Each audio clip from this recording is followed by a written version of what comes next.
ang Senado ang may pinakaunang arrest warrant laban sa kanya. Bakit siya dinala sa Tarlac?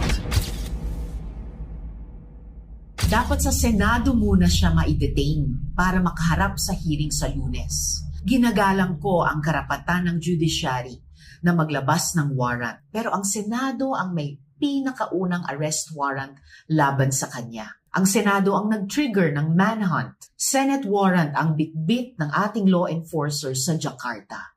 Malinaw din sa Korte Suprema, in the case of Binay versus Sandigan Bayan, that criminal cases against municipal mayors fall within the exclusive jurisdiction of the Sandigan Bayan. Bakit po kaya Tarlac Court ang nag-issue? At bakit siya dinala sa Tarlac? Hiniling ko na kay General Angkan ng OSAA na sumunod doon para ma-monitor ang mga pangyayari doon. Kaya pagkatapos siyang i-process ng